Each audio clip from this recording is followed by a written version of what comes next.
Assalamualaikum warahmatullahi wabarakatuh. Alhamdulillah, kembali lagi bersama Pondok Ikro.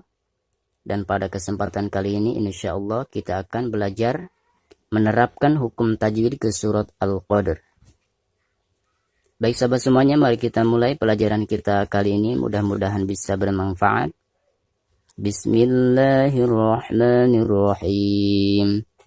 Inna anzalnahu fi lailatul qadr.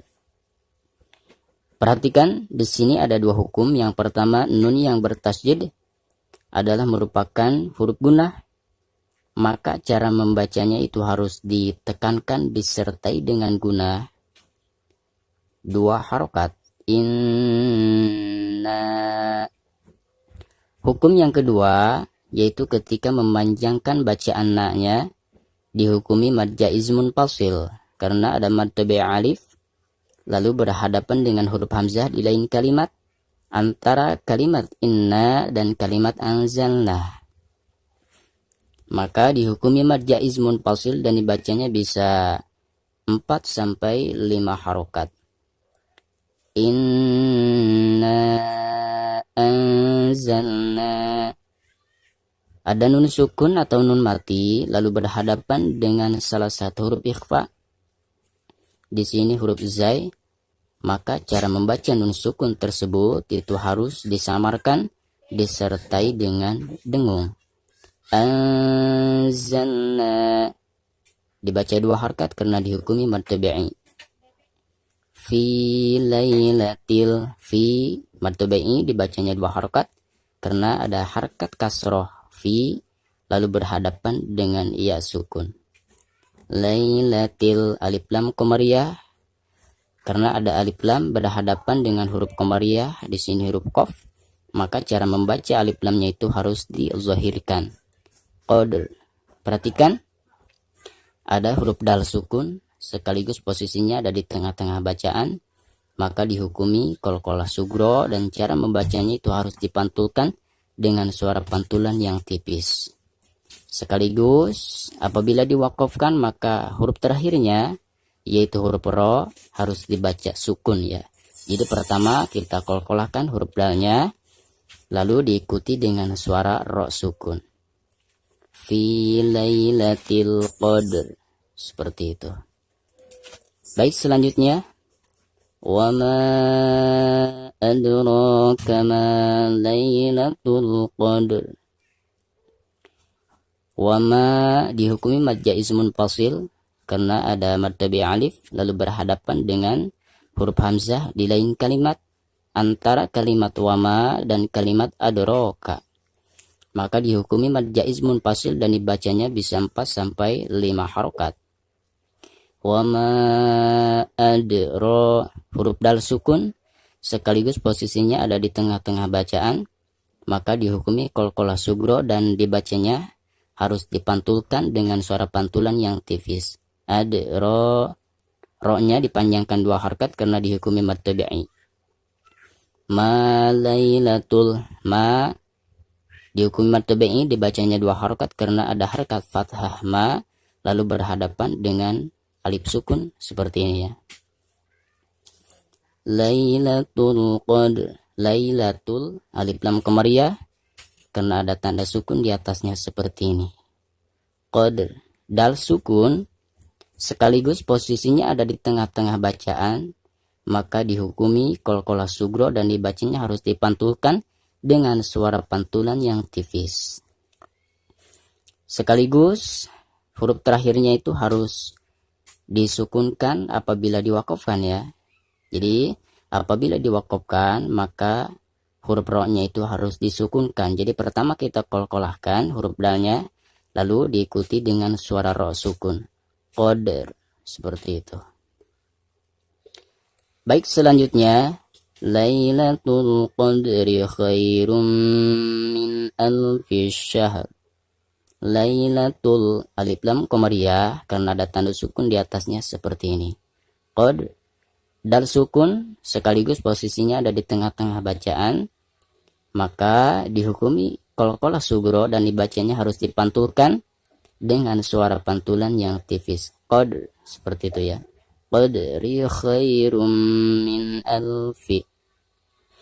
Perhatikan ada tanwin domah tain di atas ro, lalu berhadapan dengan salah satu huruf idgham, di sini huruf mim, dan termasuk idgham bigunah. Maka cara membaca tanwin yang ada di atas ro tersebut itu harus dimasukkan langsung ke huruf mim yang ada di depannya disertai dengan gunah ya. Khairum, seperti itu. Khairum min, nun sukun berhadapan dengan salah satu huruf izhar, di sini hamzah ya. Maka cara membaca nun sukunnya itu harus dizohirkan atau dijelaskan. Min, seperti itu. Min alfi syahr. Perhatikan, apabila diwakofkan maka huruf terakhirnya harus dibaca sukun. Dan caranya, pertama kita baca huruf haknya, huruf hak sukunnya, sekaligus diikuti dengan suara ro sukun. Syahr, seperti itu ya. Baik, selanjutnya.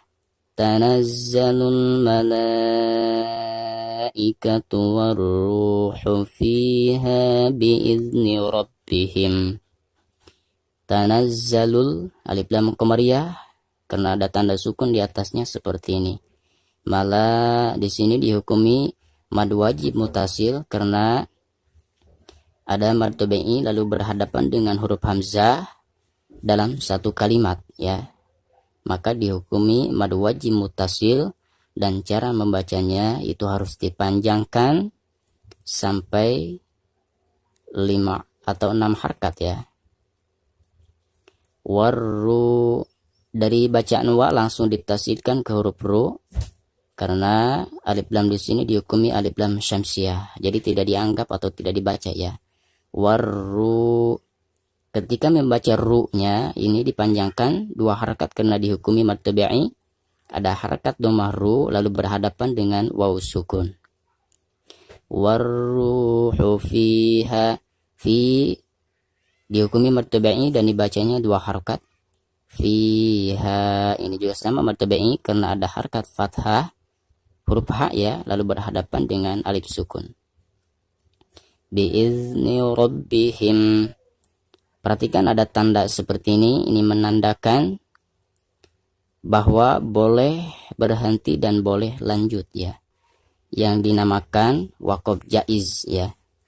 Tetapi apabila diwasolkan atau dilanjutkan ke bacaan berikutnya, maka di sini dihukumi idgham mimi karena huruf mim sukun bertemu dengan huruf mim lagi ya. Idgham mislain atau idgham mimi ya. Dan cara membacanya itu harus digunakan ya, atau didengungkan ke huruf mim yang ada di depannya, atau diidghamkan ya. Biizni rabbihim min kulli amr. Perhatikan ada nun sukun lalu berhadapan dengan salah satu huruf ikhfa, di sini huruf kaf. Maka cara membaca nun sukunnya itu harus disamarkan disertai dengan gunah ya. Min kulli amr. Perhatikan, bila mana huruf sebelum huruf terakhirnya itu berharakat sukun, maka ketika diwakafkan huruf terakhirnya harus disukunkan juga ya. Caranya pertama huruf mimnya kita baca sukun lalu diikuti dengan suara ro sukun. Min kulli amr, seperti itu. Dan perhatikan di sini ada tanda titik 3, dan bila mana kita menemukan titik 3 seperti ini pasti ada 2 ya. Perhatikan, pasti ada 2 dan menandakan bahwa kita boleh berhenti pada salah satu tanda tersebut. Jika kita berhenti pada tanda yang pertama, maka di sini harus waqaf min kulli amr, seperti itu.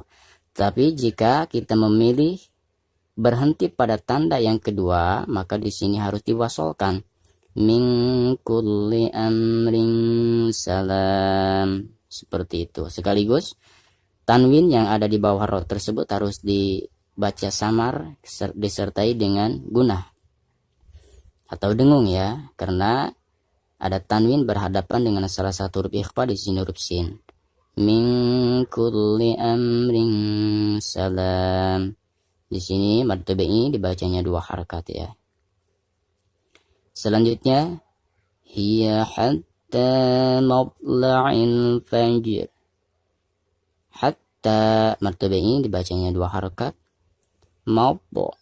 Perhatikan huruf po sukun sekaligus posisinya ada di tengah-tengah bacaan, maka dihukumi qalqalah sugro dan dibacanya harus dipantulkan dengan suara pantulan yang tipis. Maupo la'il, alif lam qamariyah karena ada tanda sukun di atasnya seperti ini. Maupo la'il fajr. Perhatikan huruf jim sukun sekaligus posisinya ada di tengah-tengah bacaan, maka dihukumi qalqalah sugro dan dibacanya harus dipantulkan dengan suara pantulan yang tipis. Fajr. Sekaligus huruf terakhirnya ketika diwakofkan maka harus dibaca sukun juga. Jadi pertama kita qalqalahkan huruf jimnya, lalu diikuti dengan suara ro sukun. Fajr. Seperti itu. Shadaqallahul azim. Wassalamualaikum warahmatullahi wabarakatuh.